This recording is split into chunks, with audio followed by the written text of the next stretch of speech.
Bonsoir et bienvenue dans votre revue d'actualité du mercredi 22 janvier 2020.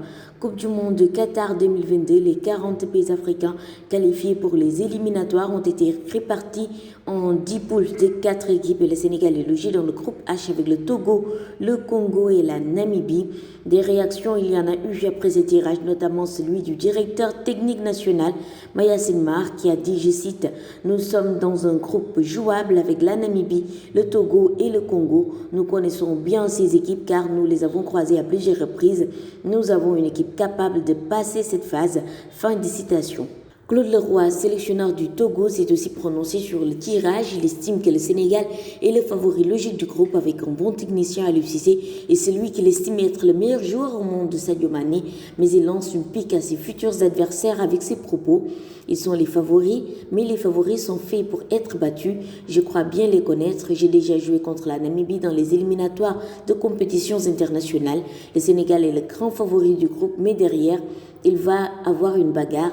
On sait qu'il n'y a qu'un seul qualifié par groupe, mais sur 6 matchs, il peut y avoir des surprises. Info Mercato, site officiel, Moussa Koné s'est engagé avec Nîmes Olympique. L'attaquant de 23 ans formé à Dakar-Sacré-Cœur a signé un contrat qui le lie avec le club français jusqu'en 2023. Il est arrivé dans la ville de Nîmes hier et a passé la visite médicale. Moussa Koné, qui s'est entraîné ce mercredi matin avec ses coéquipiers, est la deuxième recrue hivernale du club qui s'active pour la faire jouer samedi face à Saint-Étienne. Nîmes Olympique est à l'avant-dernière place du classement de la Ligue 1. Il compte 15 buts après 20 journées disputées, auteur de 6 buts en 6 matchs avec Dynamo Dresden qui évolue en D2 en Allemagne.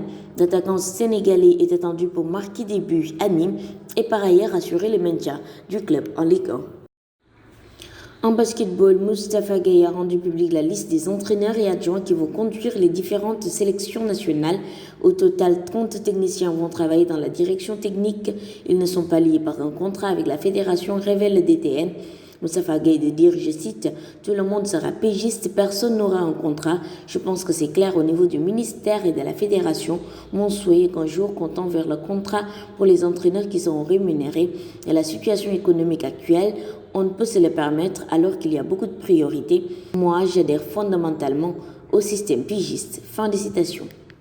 Lutte pour terminer, Bombardier et Eumeu Sène n'attendent plus que le promoteur pour en découdre. Ce dernier de s'acquitter du versement pour permettre aux deux lutteurs de se préparer et enfin lancer la date du combat. Bombardier doit recevoir un cachet de 40 millions de francs CFA contre 60 millions pour Eumeu Sène.